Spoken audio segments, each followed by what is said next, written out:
Bonjour à tous, la loi de sécurisation de l'emploi en date du 14 juin 2013 a provoqué des bouleversements dans la procédure des grands licenciements, c'est-à-dire d'au moins 10 salariés sur 30 jours, et cela dans les entreprises d'au moins 50 salariés. Et pour en savoir plus sur cette réforme, nous accueillons sur ce plateau Pascal Pérez de Ars, spécialiste sur le sujet aux éditions Francis Lefebvre. Pascal, bonjour. Bonjour Isor. Alors tout d'abord Pascal, pour resituer un peu le contexte, quelle était la procédure avant cette loi pour les grands licenciements ? Alors jusqu'alors, quand l'employeur projetait un grand licenciement, il devait consulter son comité d'entreprise et une fois la procédure de consultation terminée, il pouvait licencier les salariés. L'administration était présente, c'est-à-dire que l'employeur devait lui notifier le projet de licenciement, elle pouvait faire des observations, elle pouvait dresser dans certains cas un procès verbal de carence, mais ce n'était pas elle qui avait le contrôle de l'opération. Le contrôle de l'opération, c'était le juge en fait judiciaire qui l'avait. Le comité d'entreprise considérait qu'il y avait irrégularité, il saisissait le juge qui pouvait faire recommencer la procédure à son début, la suspendre. Et le résultat des cours, c'est que l'employeur n'avait aucune visibilité a priori sur la durée à venir de la procédure. Alors, on reviendra par la suite sur chaque point, mais en 2 mots, qu'est-ce qui change ? On peut résumer ça en 4 points. Premier point, le contenu du plan de sauvegarde et la procédure peuvent désormais être fixés par accord collectif. Dans ce cas-là, le comité d'entreprise perd ses prérogatives au profit des organisations syndicales. Deuxième point, la procédure est enserrée dans des délais très brefs. Troisième point, l'administration contrôle les opérations et le juge judiciaire perd voix au chapitre.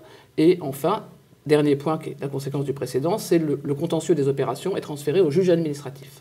Donc si je vous suis bien, le premier point, c'est que l'employeur peut désormais signer un accord collectif avec les organisations syndicales. Entendons-nous bien, il y a quelque chose qui n'a pas changé, c'est que la voie de la décision de l'employeur plus consultation du comité subsiste, à peine modifiée, si ce n'est que l'employeur doit désormais récapituler la procédure dans un document qu'il transmet à l'administration qui doit l'homologuer. Bon. Maintenant, à côté de cette voie, il y a une nouvelle voie qui est celle de l'accord collectif négocié avec les organisations syndicales. Cet accord, il doit au minimum traiter le plan de sauvegarde de l'emploi et, de manière facultative, la procédure. Sur les points qu'il a traités, le CE n'est plus consulté. Enfin, cet accord doit être homologué par l'administration. Et dernier point, attention, c'est un accord majoritaire, donc un accord qui doit être signé par une ou plusieurs organisations syndicales ayant recueilli au moins 50% des voix aux dernières élections du comité d'entreprise. Alors justement, s'il n'y a pas d'accord collectif, qu'est-ce qui change ? Vous avez parlé tout à l'heure de délai ? Oui, alors effectivement, maintenant, grande innovation, la procédure est enserrée dans des délais déterminés qui ne peuvent pas être dépassés.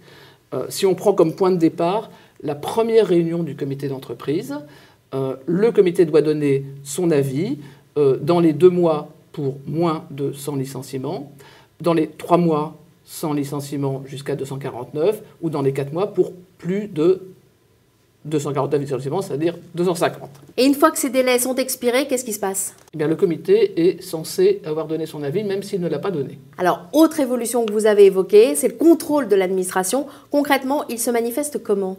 Bon, le contrôle de l'administration, il se manifeste tout d'abord par le pouvoir d'homologuer le document d'employeur, ou de valider l'accord collectif. C'est fondamental parce que sans homologation, l'employeur ne peut pas licencier. S'il le fait, les licenciements sont nuls, ce qui veut dire que le salarié peut réclamer et obtenir sa réintégration. Alors malgré tout, on ne peut pas exclure l'hypothèse de contentieux. Alors là, est-ce que les règles ont changé ? Là aussi, les règles sont bouleversées. Ça se résume en 3 idées. Première idée, tous les contentieux seront regroupés en fin de procédure. Autrement dit, s'il surgit un problème en cours de procédure, il sera traité avec la contestation de la décision de l'administration sur la validation ou sur l'homologation. Donc tout à la fin. La deuxième idée, c'est que l'ensemble du contentieux est transmis au juge administratif, le juge judiciaire conservant notamment le contrôle du motif du licenciement. Et la troisième idée, c'est que le juge administratif doit se prononcer dans des délais très brefs. Le tribunal administratif a 3 mois pour statuer. S'il ne le fait pas, transfert automatique à la cour administrative d'appel, qui elle aussi a 3 mois. Et si elle ne traite pas le dossier dans ces délais, c'est transféré au Conseil d'État, qui lui n'a pas de délai, mais devrait se prononcer assez rapidement. Pascal, merci. Merci Isor.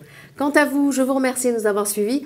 Et pour toute information complémentaire, vous pouvez consulter le Memento Express sur les réformes sociales 2013, publié par les éditions Francis Lefebvre. À très bientôt.